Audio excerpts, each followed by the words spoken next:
My name is Roufus. I'm from Milwaukee, Wisconsin, born and raised here. I've competed and trained all over the world extensively, but my home base is here in Milwaukee, Wisconsin.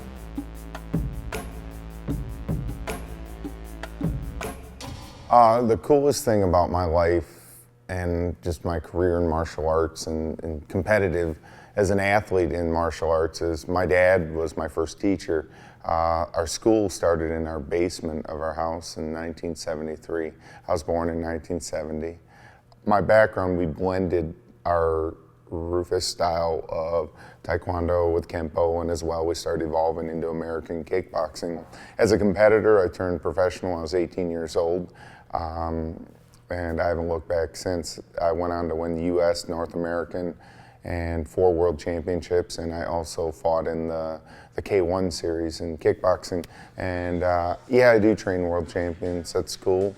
But honestly, I love coming here daily and reaching my beginner students, seeing someone feel better about themselves, see them kick higher when they didn't think they could kick higher, making them believe in themselves, help them believe in themselves. And I think that's been my greatest accomplishment. You know, what I've tried to do is what my dad did. He taught me how to coach, so I'm passing it on. We really try and keep the martial arts and MMA. I want all my students, if their career doesn't work out the way they want in MMA, they can walk away. They're ready to be teachers. They've got black belts in kickboxing, jiu-jitsu, and I've tried to teach them a lot of things along the way, but I enjoy it. I mean, again, there's no one who believes more in martial arts than me. You know, martial arts on all aspects changes life, saves lives, makes lives. I mean, it's a lifestyle, and I'm a big believer in it. Well, the Hyper Fight Club is gonna just take you on a journey of martial arts. We've assembled a great group of martial artists to put out some incredible product, incredible production, and some in-depth training. We're taking a new look, a new version of martial arts coming out. You know, I look at the set here, I don't think I'm at necessarily a martial arts set. I think I'm in an extreme sport. I feel like I'm at a snowboarding show or skateboarding. I think those sports are similar to martial arts, one person, but we all still train together. But people compete against each other in extreme sports, but they still hang out. And that's what I enjoy about martial arts. And I really like this project a lot, and I'm looking forward to being involved with it for a long time.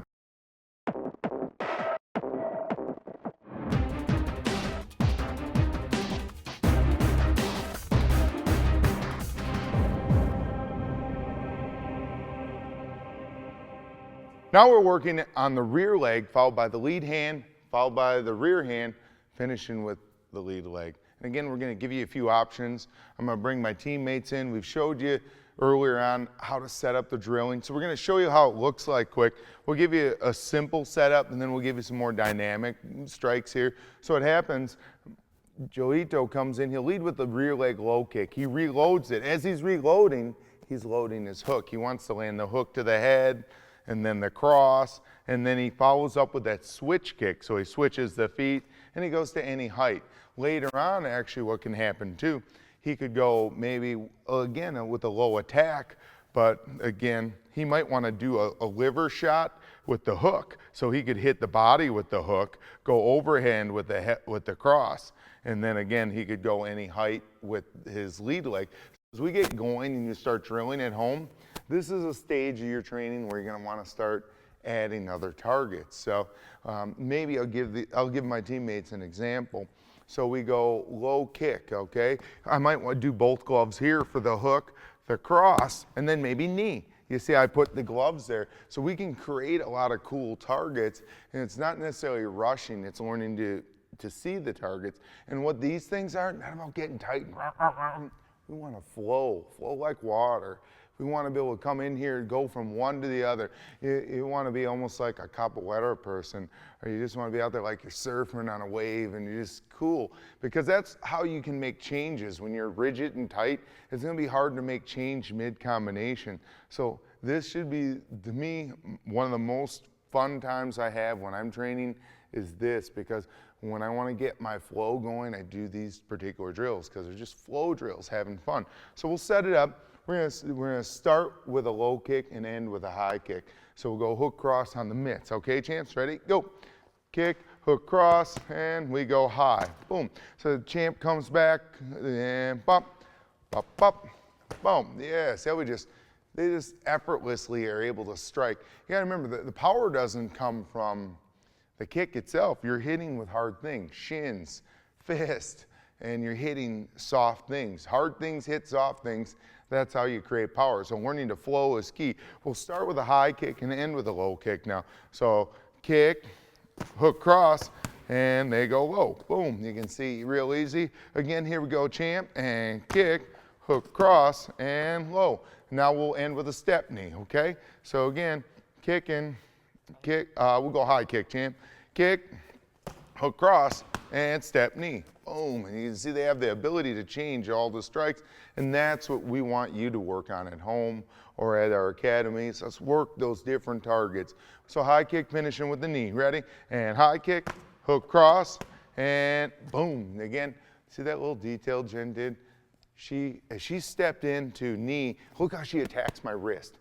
It takes my punch away from here. She attacks the head, now she knees. See, I can't punch her at all. It's not that she's grabbing, she's controlling these hands.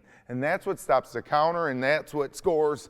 Boom, big knee for her. So she gets to land the big kibosh up the middle there. So that's a cool little detail. You want to focus on putting your hands on them. As you get closer, you need to, because especially if we're using MMA and Muay Thai, there's that dangerous elbow strike that'll sneak out too.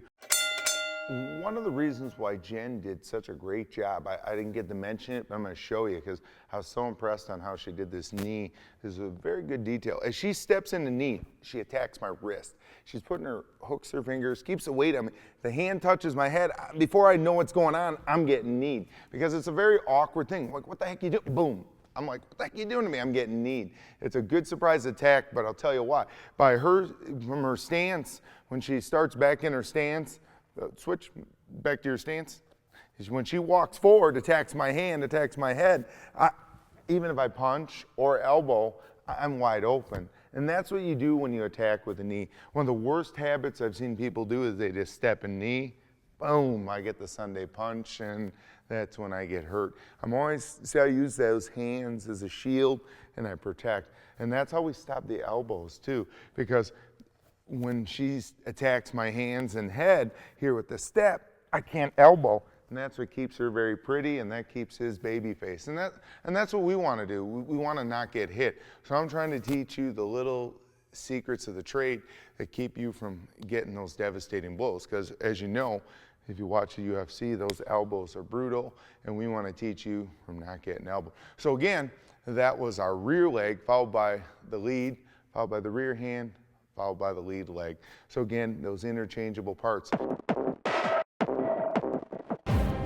All right, we're taking drill number one. We have our rear leg, followed by our lead hand, followed by our rear hand, followed by our lead leg. So we're gonna work on the bag, and we've done some good punches, done some knees, done some kicks. Now, kids, same combos. I'm gonna show you how to start using the elbow.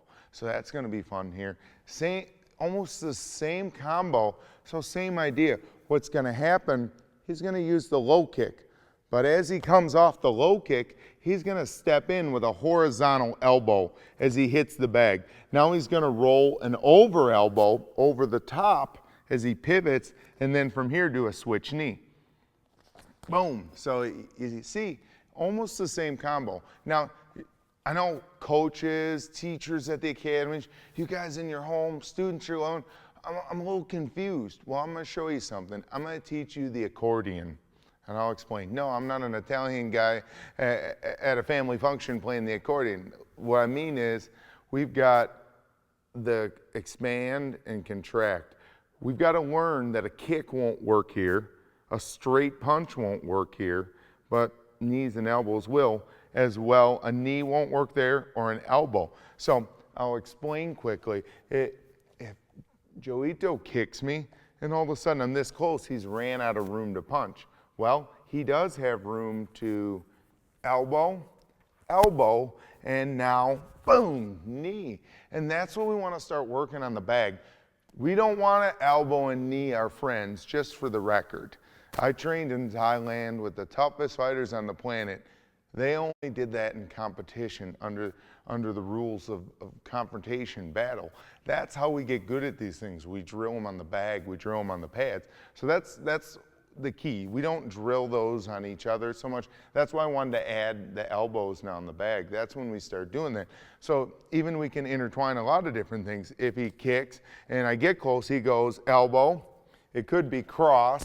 It could be kick off that. See how he reads where I go. And that's what, and sometimes you're going to work the bag when it's swinging too.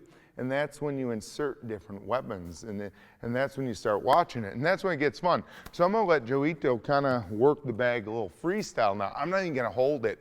So we've gone to another level. We've let go. And that's your bag, champ. Do the same rhythm. So rear leg, lead hand, lead leg. Ready? And begin. Good.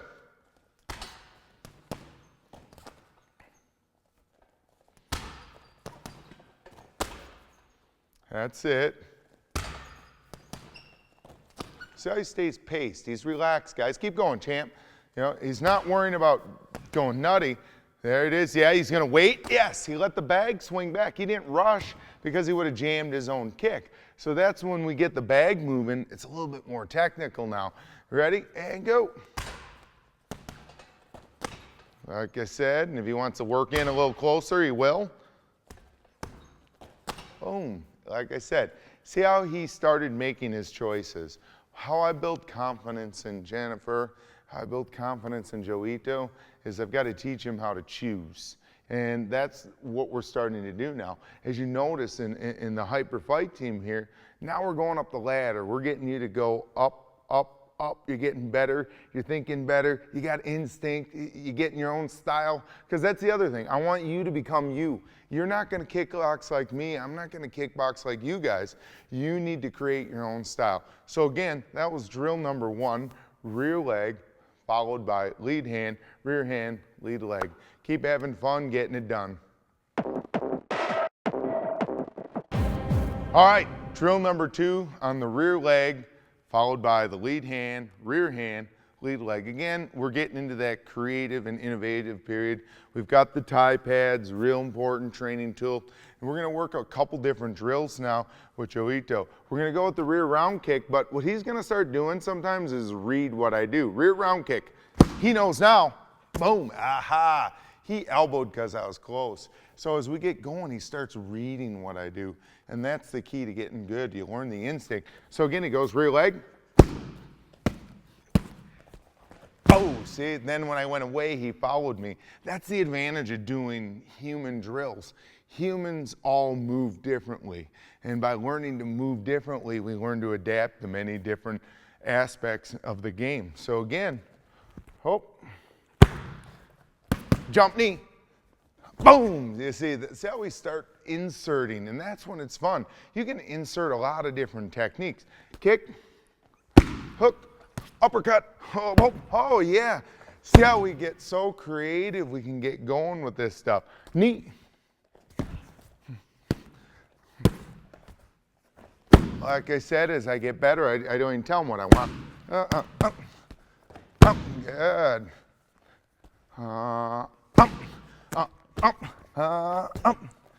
Again. There you go. You see, I'm always making him think. That's what I want him to do. I think it's really easy just to hit hard and hit often. Anybody can do that. It's, can you choose the right strikes at the right time?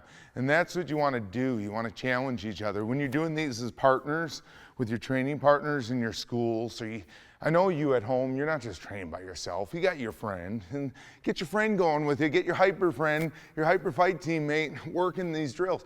Like I said, don't be afraid to change up the strikes. And again, don't worry about killing it. Being able to hit moving things. Like I said, constantly he can hit moving things. See, he can hit wherever it is. As you get going, it's not about blasting these, it's just hit where they are.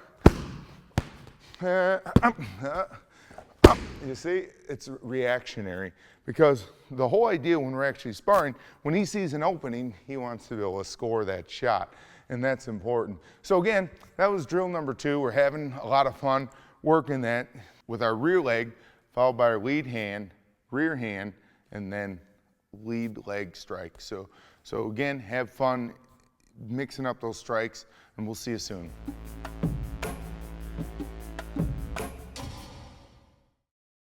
What I see in the hyper fight team's vision or mission is innovative, creative, still edgy, but we have never forgot what martial arts is based on: discipline, tradition, respect, and the pillars that make martial arts what it is we're moving to where no one else has gone before.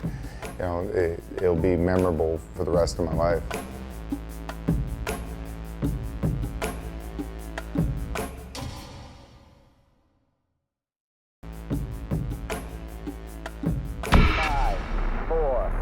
We're moving to where no one else has gone before. Nothing has made such an impact. The science of fighting is just building so much.